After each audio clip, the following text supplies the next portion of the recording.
사도신경으로 우리의 신앙을 고백하며 새벽 예배 하나님 앞에 올려드리겠습니다. 전능하사 천지를 만드신 하나님 아버지를 내가 믿사오며 교회 아들 우리 주 예수 그리스도를 믿사오니 이는 성령으로 잉태하사 동정녀 마리에게 나시고 본디오 빌라도에게 고난을 받으사 십자가에 못 박혀 죽으시고 장사한 지 사흘 만에 죽은 자 가운데서 다시 살아나시며 하늘 오르사 전능하신 하나님 우편에 앉아 계시다가 저리로서 산 자와 죽은 자를 심판하러 오시리라. 성령을 믿사오며 거룩한 공예와 성도가 서로 교통하는 것과 죄를 사여 주시는 것과 몸이 다시 사는 것과 영원히 사는 것을 믿사옵나이다. 아멘.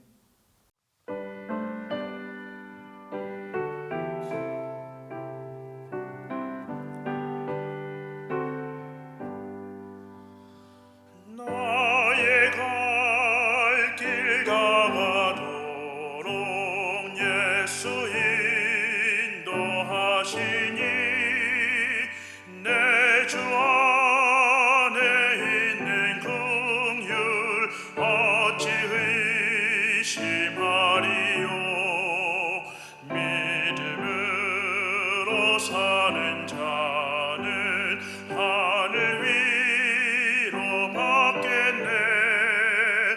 무슨 일을 만나든지 만사형통하리라. 무슨 일을 만나든지 만사형통하리라.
이 시간 우리에게 주시는 하나님 말씀은 민수기 18장 1절부터 7절까지의 말씀입니다. 여호와께서 아론에게 이르시되 너와 내 아들들과 내 조상의 가문은 성소에 대한 죄를 함께 담당할 것이요 너와 내 아들들은 너희의 제사장 직분에 대한 죄를 함께 담당할 것이니라. 너는 내 형제 레위 지파 곧 내 조상의 지파를 데려다가 너와 함께 있게 하여 너와 내 아들들이 증거의 장막 앞에 있을 때 그들이 너를 돕게 하라. 레위인은 내 직무와 장막의 모든 직무를 지키려니와 성소의 기구와 제단에는 가까이 하지 못하리니 두렵건대 그들과 너희가 죽을까 하노라. 레위인은 너와 합동하여 장막의 모든 일과 회막의 직무를 다할 것이요 다른 사람은 너에게 가까이 하지 못할 것이니라. 이와 같이 너희는 성소의 직무와 제단의 직무를 다하라. 그리하면 여호와의 진노가 다시는 이스라엘 자손에게 미치지 아니하리라. 보라, 내가 이스라엘 자손 중에서 너희 형제 레위인을 택하여 내게 돌리고 너에게 선물로 주어 회막의 일을 하게 하였나니 너와 내 아들들은 제단과 휘장 안의 모든 일에 대하여 제사장의 직분을 지켜 섬기라. 내가 제사장의 직분을 너희에게 선물로 주었은즉 거기 가까이 하는 외인은 죽임을 당할지니라. 아멘. 함께 기도하시겠습니다. 사랑의 하나님, 감사합니다. 오늘도 새 날을 주시고 우리에게 새 생명과 새 마음을 부어주시니 감사합니다. 주의 인자는 끝이 없고 주의 자비는 무궁하며 아침마다 새롭고 늘 새로워 우리의 영이 기쁨으로 찬양하오니 하나님 영광받아 주시옵소서. 또한 마음과 뜻과 힘을 다하여 하나님 앞에 나와 예배하는 모든 자녀들에게 하나님의 평안을 더하여 주시옵소서. 주님, 이 시간 말씀이신 주님 앞에 나왔습니다. 우리가 말씀을 들을 때에 예수님을 더 깊이 알게 하시고 더 깊이 만나게 하여 주사 성령 충만케 하여 주시옵소서.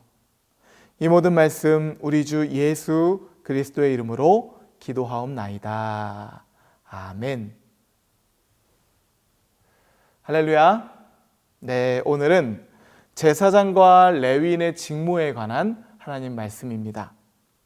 민수기의 스토리를 보면 하나님의 계속되는 은혜와 이스라엘 백성들의 끊임없는 반역, 그럼에도 불구하고 은혜를 베푸시는 하나님의 모습을 우리가 바라보게 됩니다. 말로 다 할 수 없는 하나님의 은혜의 행진인 것이죠. 하지만 은혜는 기억하는 자들의 것이에요. 망각하는 자들에게 하나님의 은혜는 아무런 소용이 없기 때문이죠. 하나님께서 얼마나 크고 놀라운 은혜를 베풀어 주셨는지를 묵상하고 기억하는 사람이 있는가 하면 끊임없이 10가지를 가져도 한 가지 없는 것을 묵상하는 사람들이 있습니다. 인생 불행해지는 것 간단하다고 합니다. 매일 나에게 없는 것을 묵상하면 불행해진다고 해요.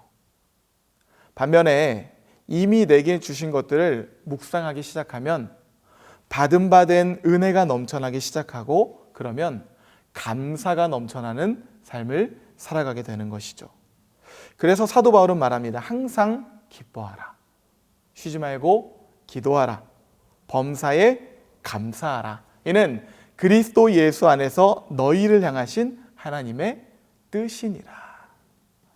만일 여러분이 하나님의 뜻이 늘 궁금하다면 하나님께 감사해 보십시오. 늘 하나님 말씀 안에 거하려고 노력해 보십시오. 그러면 그 감사는요, 주체할 수 없는 은혜가 될 것입니다. 하지만 우리는 너무 순식간에 내게 없는 것들, 내가 갖고 있지 않는 것들을 누군가 가졌을 때 그것을 순식간에 주목하게 되죠. 이스라엘 백성들이 그랬습니다. 특별히 오늘 본문에 레위인들 간의 시위가 생겼는데 왜 아론 계열만, 아론의 아들들만 대제사장이 될 수 있느냐는 것이에요. 거기에 대해서 오늘 하나님께서는요, 제사장이란 무엇인지, 제사장의 권리는 무엇이고 그 책무가 무엇인지에 대해서 말씀하고 계십니다. 오늘 본문의 바로 앞 직전의 내용을 보면 이스라엘 백성들이 이제 다 죽게 되었다고 말을 합니다. 자신들이 다 망하게 되었다는 것이에요. 그런데 이스라엘 백성들이 그렇게 죄악 가운데 죽게 되고 망할 수 없게 되었지만 하나님은 이 모든 것을 대제사장에게 책임을 돌리는 것을 우리는 보게 됩니다. 그렇게 너희들이 하고 싶어하는 제사장, 레위인 너희들이 그렇게 갈망하는 대제사장이나 제사장 직분이란 도대체 무엇인가, 그것에 대해서 하나님 말씀하시는 것이에요. 오늘 본문 1절 말씀입니다. 여호와께서 아론에게 이르시되 너와 내 아론 아들들과 내 조상의 가문은 성소에 대한 죄를 함께 담당할 것이요 너와 내 아들들은 너희의 제사장 직분에 대한 죄를 함께 담당할 것이니라. 근본적으로 대제사장의 책임은요, 백성들의 죄를 담당하는 일이라는 것이에요. 여러분, 우리의 대제사장이신 예수님께서 우리의 죄를 담당하기 위해서 어떻게 하셨나요? 이사야서를 보면 그가 찔림은 우리의 허물 때문이요 그가 상함은 우리의 죄악 때문이라. 그가 징계를 받음으로 우리는 평화를 누리고 그가 채찍에 맞음으로 우리가 나음을 받았도다. 죄를 담당하는 것이요 고결한 일 같아서 지금 이 레위 지파의 다른 계열들이 그걸 자꾸만 하고 싶어 하는데, 죄를 담당한다는 것은 십자가를 진다는 것을 의미한다고 하나님 말씀하시는 것이에요. 섬김을 받는 자리가 아니라 섬기는 자리인데요, 자기를 낮추사 죽기까지 복종하는 자리다. 제사장직이라는 것은요, 추악한 죄를 담당하기 위해서 자신의 죽음까지도 불사할 수 있는 직분이라는 것이에요. 그 직무를 아론과 그 아들들한테 하나님께서 맡기셨다는 것입니다. 사실 사람들 각자 맡고 있는 일들이 다 나름대로 그 어려움이 있죠. 남이 맡고 있는 일을 보면요, 그게 쉬워 보일지 몰라요. 하지만 그 일들이 사실은 우리가 생각하는 것보다 훨씬 더 어려운 일이라는 것을 우리는 잘 알고 있습니다. 해보면 알 거예요. 그래서 우리가 남이 하는 일에 대해서 사실은 부러워할 것이 하나도 없는 것이죠. 이스라엘 백성들이 지금 이렇게 어려움을 겪게 된 것은 남이 하는 일을 부러워하고 그 일을 선망하다가 이런 불행한 사건을 맞이하게 되었다라는 것이죠. 그래서 오늘 하나님께서는 의도적으로 제사장의 책무가 무엇인가, 제사장이 하는 일은 무엇인가에 대해서 말씀하고 계신 것입니다. 그것은 죄를 담당하는 일이다. 더 나아가 제사장의 책임 또한 말씀하십니다. 이 땅 가운데 죄가 만연하고 있는 것은 누구의 책임인가? 사실은 제사장 책임이라는 것이에요. 김양재 목사님의 책 중에 문제아는 없고 문제 부모만 있습니다 라는 책 제목이 있습니다. 아마 어떤 내용인지 그 감이 확 오실 것 같아요. 부모는 자식들의 문제를 가지고 그 문제를 삼지만 사실은 모든 것이 다 부모의 문제라는 것이죠. 지금 하나님도요, 이스라엘 백성들의 문제, 이거 다 제사장들의 문제다. 책임에 대한 하나님의 말씀을 하고 계신 것이에요. 하나님을 도대체 누가 잘 아는가? 하나님의 말씀을 누가 더 잘 아는가? 제사장이 하나님의 말씀을 제대로 전하지 못하면, 백성들에게 하나님의 말씀을 제대로 가르치지 못하면 백성들은 당연하다는 것이에요. 그 완악한 백성들이 끝까지 자신들의 죄 문제를 해결할 수 있도록 하나님께서 먼저 부르신 자들이 바로 제사장이라는 것이죠. 그렇게 제사장이란 더 큰 책무가 주어진 자리라는 것이에요. 더 나아가 하나님 말씀하십니다. 1달란트 받은 자나 2달란트 받은 자나 5달란트 받은 자나 하나님 앞에서 각자의 책임과 총량은 다 똑같다 말씀하세요. 다만 역할이 이런저런 역할이 있을 뿐이죠. 2절 말씀을 한번 보실까요? 너는 내 형제 레위 지파 곧 내 조상의 지파를 데려다가 너와 함께 있게 하여 너와 내 아들들이 증거의 장막 앞에 있을 때 그들이 너를 돕게 하라. 이 모든 일을 대제사장이 혼자 감당하지 않습니다. 하나님께서 레위 지파를 주시고 그의 아들들을 주셔서 그 일을 함께 감당하게 하셨다는 것이에요. 그래서 3절에서 5절까지의 말씀을 보면 레위인은 내 직무와 장막의 모든 직무를 지키려니와 성소의 기구와 제단에는 가까이 하지 못하리니 두렵건대 그들과 너희가 죽을까 하노라. 레위는 너와 합동하여 장막의 모든 일과 회막의 직무를 다할 것이요 다른 사람은 너희에게 가까이 하지 못할 것이니라. 이와 같이 너희는 성소의 직무와 제단의 직무를 다하라. 그리하면 여호와의 진노가 다시는 이스라엘 자손에게 미치지 아니하리라. 지금 이스라엘 백성들이 다 죽겠다고 하니까 이스라엘 자손들이 지금 다 죽지 않는 방법, 하나님의 진노가 임하지 않는 방법을 가르쳐주고 계신 것이에요. 제사장들이 성소의 직무와 제사의 직무를 다하라. 그럴 때 하나님의 진노가 이 백성에게 임하지 않을 것이라는 것이에요. 그리고 하나님께서는 제사장직을 잘 감당할 수 있도록 사실은 모든 것들을 준비해 놓으셨다는 것이에요. 그것을 오늘 본문에서는 선물이라는 표현을 사용하고 있는데 6절과 7절 말씀입니다. 보라, 내가 이스라엘 자손 중에서 너희 형제 레위인을 택하여 내게 돌리고 너에게 선물로 주어 회막의 일을 하게 하였나니 너와 내 아들들은 제단의 휘장 안에 모든 일에 대하여 제사장의 직분을 지켜 섬기라. 내가 제사장의 직분을 너희에게 선물로 주었은즉 거기 가까이에는 외인은 죽임을 당할지니라.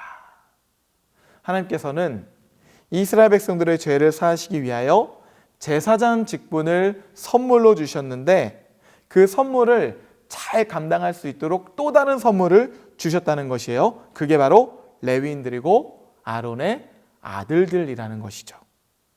그런데 너희는 왜 그것을 높고 낮음으로 이해하여 자신의 것이 아닌 다른 사람의 것을 탐하고 있느냐? 하나님 말씀하시는 것이죠. 서로가 서로에게 선물이고 서로가 서로를 섬기며 협력해 하라고 하시는 하나님의 직분이라는 것이에요.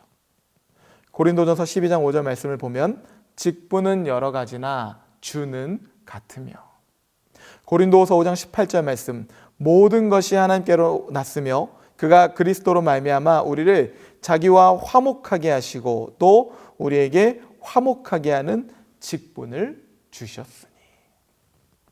직분은 자격을 갖추었기 때문에 주신 것이 아니라 은혜로 받은 하나님의 선물이라는 것이에요. 또한 그 선물은 서로가 서로를 향하여 존재하는 선물이라는 것이죠. 여러분은 여러분의 삶의 자리에서 감사함으로 살아가고 계십니까? 아비의 자리, 어미의 자리, 배우자로서의 자리, 교회에서의 자리, 직장에서 자리, 그 외에도 수많은 일상에서의 자리, 감사를 묵상하고 받은 은혜를 그 자리에서 묵상하라고 하나님 말씀하시는 것이죠. 또한 우리는 기억해야 할 것이 있습니다. 우리 곁에 있는 이웃들은 시기하고 질투하는 존재가 아니라 하나님께서 우리 삶이라고 하는 그 선물을 위하여 보내주신 또 다른 선물이라는 것을 말이죠. 바라기는 하나님께서 주신 은혜를 묵상하고 선물을 묵상하며 받은 은혜와 감사가 넘쳐나는 주의 성도들이 되시기를 주님의 이름으로 축복합니다. 함께 주기도문 하시겠습니다. 하늘에 계신 우리 아버지여, 이름이 거룩히 여김을 받으시오며 나라가 임하시오며 뜻이 하늘에서 이루어진 것 같이 땅에서도 이루어지이다. 오늘 우리에게 일용할 양식을 주시옵고 우리가 우리에게 죄 지은 자를 사하여 준 것 같이 우리 죄를 사하여 주시옵고 우리를 시험에 들게 하지 마시옵고 다만 악에서 구하시옵소서. 나라와 권세와 영광이 아버지께 영원히 있사옵나이다. 아멘.